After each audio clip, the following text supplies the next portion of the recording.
प्रधानमंत्री सभी का अभिनंदन स्वीकार करते हुए संवेदना की ये घड़ी जो वहां पर मौजूद लोग प्रधानमंत्री के सामने रख रहे हैं और यहां से प्रधानमंत्री अब राजभवन के लिए जा रहे हैं।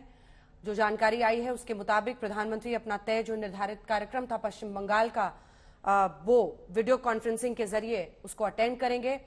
प्रधानमंत्री मोदी शमशान घाट से वहां से निकल चुके हैं और अब राजभवन के लिए रवाना हो रहे हैं।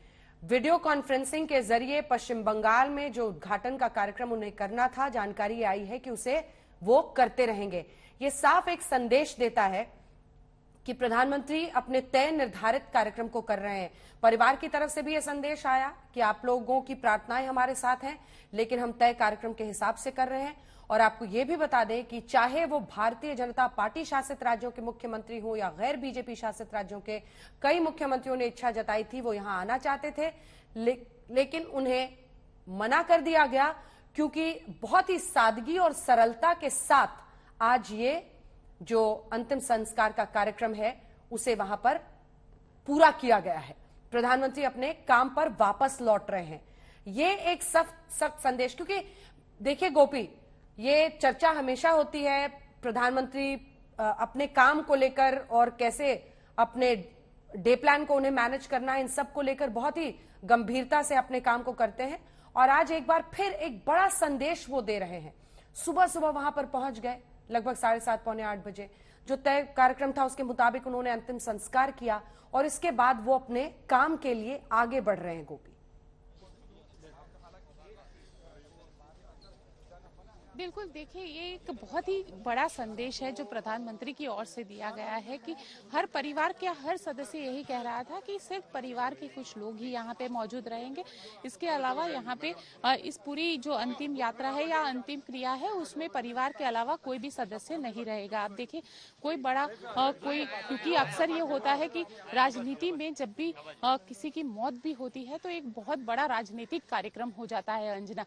तो वैसे में यहाँ पे आप देख सकते हैं कि बहुत ही सिंपली यहाँ पे बहुत ही सादगी के साथ यहाँ पे ये पूरा जो अंतिम क्रिया है वो यहाँ पे की गई। आप देख सकते हैं जो बीजेपी के नेता है वो यहाँ पे सुबह के वक्त में पहुंचे हुए थे। कोशिश करते हैं उनमें से बात करने के लिए, क्योंकि हीराबा के साथ अक्सर लोगों का अपना एक जुड़ाव भी बीजेपी नेताओं का रहता था, क्योंकि संघ के वक्त से। गोवर्धन भाई, ये बताइए कि देखिए कहीं ना कहीं जिस तरीके से ये बताइए क्या आपकी यादें क्या है हीराबा के लिए, क्या कहेंगे?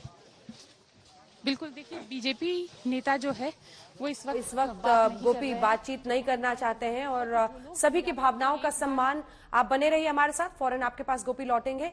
लेकिन इस बीच आपको आइए सुनाते हैं खुद हीराबा जी को, क्योंकि वो अक्सर अपनी भावनाओं अपने बेटे को लेकर क्या कहती थी, ये लोगों के मन में उत्सुकता भरा प्रश्न रहता था। एक इंटरव्यू उनका पुराना आज तक के साथ जिसमें वो प्रधानमंत्री नरेंद्र मोदी के बारे में बोल रही हैं, सुनिए। बात से बात करेंगे। माता जी, ये बताइए कि मोदी जी की जीत को लेकर के तीसरी बार चुनाव में कितनी आश्वस्त हैं? जीत जाएगा, बोलो जीतेगा, जीतवानो बार जीतेगा, जीती जवानो आखी गुजरात છે અને દિલ્હીમાં આવી જવાનું, દિલ્હીની ખુરશી લઈ લેવાનું છે અને એને માલિક મજરા આપે છે, બીજા કોઈનો સાથ નથી। मतलब प्रधानमंत्री बनेंगे वो देश के? હા, બની જશે।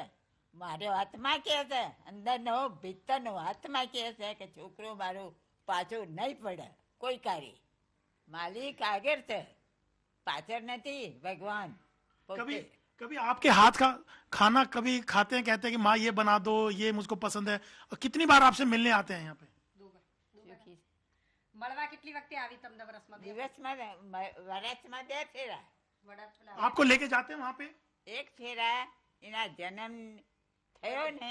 ये कब का फोटो है माता जी? है जन्म થયો ને मुख्यमंत्री દિવસ। अब देख सकते हैं नरेंद्र मोदी का परिवार है, खुद नरेंद्र मोदी हैं, उनकी माँ, उनके सबसे छोटे भाई पंकज भाई जो सब 5 भाइयों में सबसे छोटे हैं, ये उनकी भाभी और छोटा परिवार है।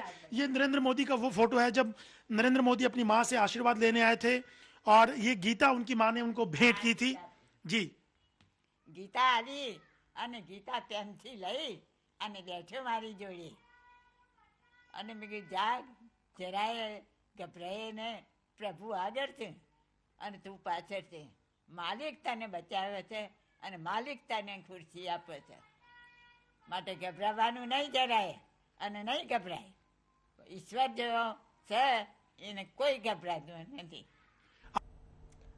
वडनगर में अपने घर से सोचिए, जब प्रधानमंत्री चुनाव लड़ रहे थे, तीसरी बार ये बतौर मुख्यमंत्री की बात है विधानसभा चुनाव के दौरान, तब वो साफ और स्पष्ट कहती थी शब्दों को इधर उधर किए बिना कि मेरा बेटा पूरा गुजरात भी जीतेगा और एक दिन दिल्ली भी, वो देश के प्रधानमंत्री बनेंगे। ये मां की बातें थी और आत्मा से वो कहती है। इस इंटरव्यू में भी उन्होंने कहा कि ये बातें मेरी आत्मा से निकल रही हैं और वो बातें सच हुई हैं। मां के आशीर्वाद और मां की दुआओं की ताकत इसे ही कहते हैं शायद।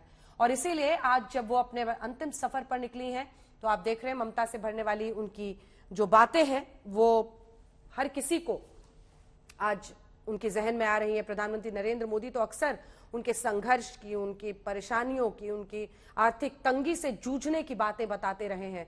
और जब आप बेटों की जुबानी सुनते हैं, चाहे वो प्रहलाद भाई पटेल हों या फिर खुद प्रधानमंत्री नरेंद्र मोदी हों, उन्होंने अपनी मां के संघर्ष की तमाम कहानियां ऐसी सुनाई हैं जिसको अगर आज भी कोई सुने तो यकीन करना मुश्किल होता है।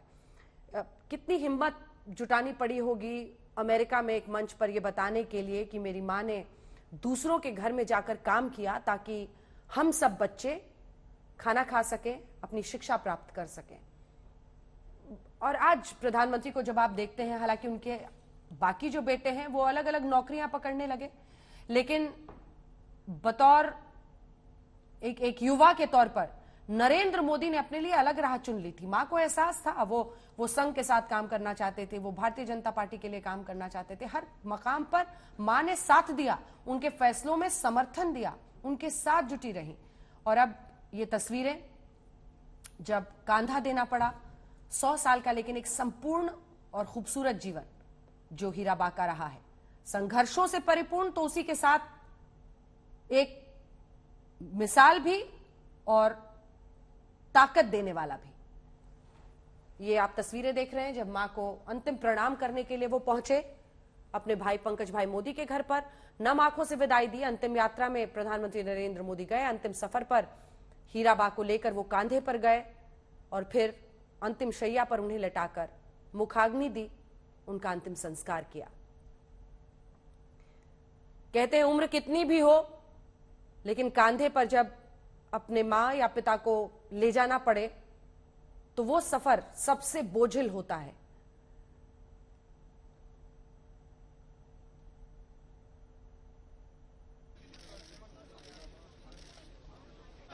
प्रहलाद मोदी जो कि बेटे थे हैं हीराबा के, प्रहलाद पटेल ने अपनी मां के बारे में बहुत कुछ लिखा है और उसी से सबसे ज्यादा जानकारियां आती हैं प्रहलाद मोदी के लिखे हुए लेख से। प्रहलाद मोदी ने यहां तक बताया है कि कम उम्र में शादी होने की वजह से एक घर भी अच्छा नहीं था, आर्थिक तंगी का सामना हीराबा अपने पति के साथ कर रही थी। किसी तरह से एक घर बनाया, ऊपर छत लगाई झोपड़ी की तरह, और वहीं पर वो अपने बच्चों के लिए पूरा अपना संघर्ष और अपना जीवन बिताती रही।